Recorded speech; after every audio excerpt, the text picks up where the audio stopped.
Hello, I'm Scott Graff, and this is July 2022 Phoenix Housing Market Update. I'm really excited. We just launched a video, the 8 things to know about buying an Airbnb in the Phoenix metro area. If you haven't checked out that video, I encourage you to do so and welcome your feedback.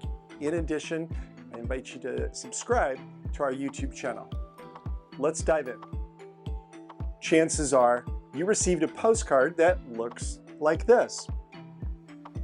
There's a couple data points that I'd like to draw attention to in this video. The first being the total number of listings currently on the market in the Phoenix metro area. We are sitting at 14,000 homes, which is about 3 times as many homes as a year ago today. We're about 4,000 homes higher than we were a month ago. So we're at 14,000 homes today. So that's certainly changed the dynamic, and that's certainly one of the biggest changes in the current market conditions.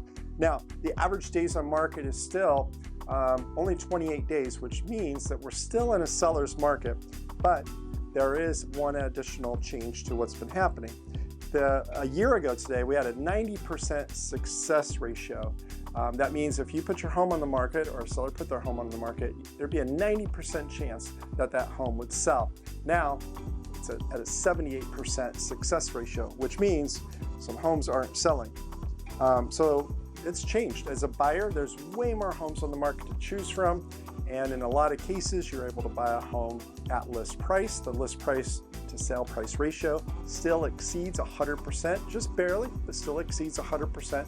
That's for the homes that are priced right, and certainly, for the most part, the homes that are presented well. For a seller, you just have to have a solid strategy as well. It's always been that way, but more than ever, a buyer needs a solid strategy, a seller needs a solid strategy.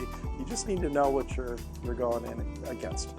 As you know, we publish hyper-local content daily. What does hyper-local mean anyway? I love that word. Hyper-local means like right here, Phoenix, Metro Phoenix to be specific.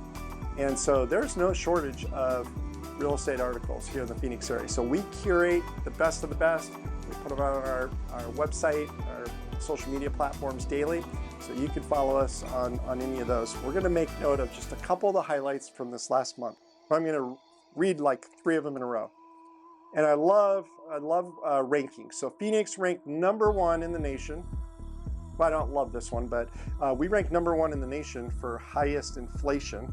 So, you know, that wasn't necessarily so fun to read. The Bureau of Labor Statistics provides the CPI, Consumer Price Index data for various areas. Well, anyway, Phoenix ranked #1. Arizona, #2 for largest housing price appreciation. I don't think that's any secret. We've been in the national news for quite a few years now, but number two. Here's a fun one. Gilbert ranks #1 in the nation for luxury apartment construction.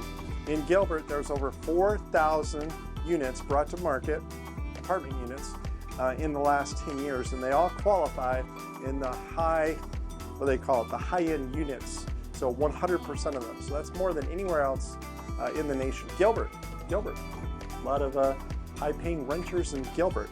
And then one of the other fun articles was, not fun, but statistical articles was Phoenix ranks #2 amongst the hottest housing markets in the United States.